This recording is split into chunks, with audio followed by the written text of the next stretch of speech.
Ah, if you surround yourself with people in your daily that are broke, complaining, negative, talking about other people, you're going to be the next one. But if you want to talk about dreams, aspirations, hopes, goals, travel, good food, you are on the way to achieving your best life. Because who you talk about, or what you talk about, determines the path of your life. I used to be a nail tech, and everybody came to me with their problems, and that's where I got a lot of my coaching experience. I got 20 years of coaching experience before I even started doing this. And what I learned was people feel like they need to vent their problems to make it feel better. I used to be one of those. I used to freaking tell the same story of the horrible thing that happened to me to every client that came in. Why? I would never do that now. There's stuff I'm going through. I don't feel the need to talk about it. Because you know what? I'm not giving energy to that would steal joy. I don't choose to focus on the things that are not so pleasant because this will always work out. It always works out. It always works out. And I just got to leave that there. You have to believe and know. That's faith. And trust. More faith. That knowing that God, all supreme creator, universe, gave you those dreams and those desires for you, not for your neighbor, not for your mother, not for your sister, not for your brother. None of those people have your dream.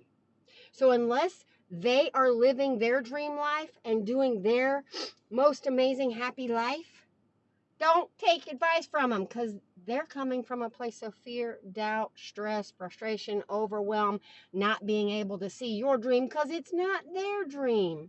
Of course it's going to sound unrealistic to them. My dream sounds unrealistic to me, but guess what? I don't care. It's my dream. It's my life. I live my dream life right now.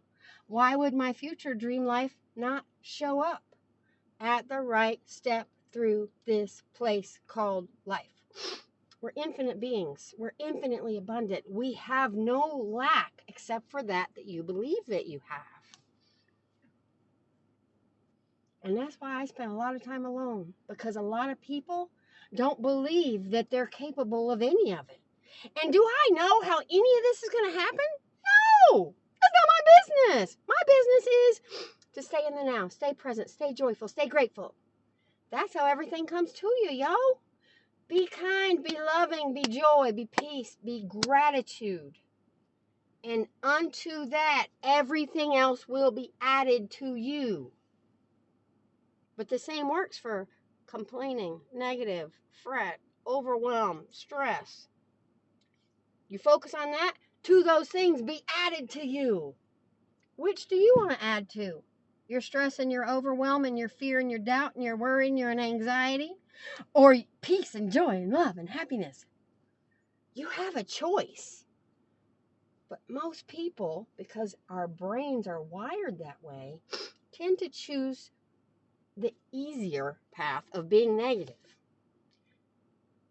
I'm sorry, I've been a negative person before, and that sucks. It was miserable. Waiting on the next shoe to drop. Now I'm waiting on the next miracle to come because life is so beautiful and abundant, and I never know what's going to happen next, and that's the best part. It's all working for my benefit. And I'm here to help you. I'm here to encourage you. I'm sharing my life, my joy, my peace.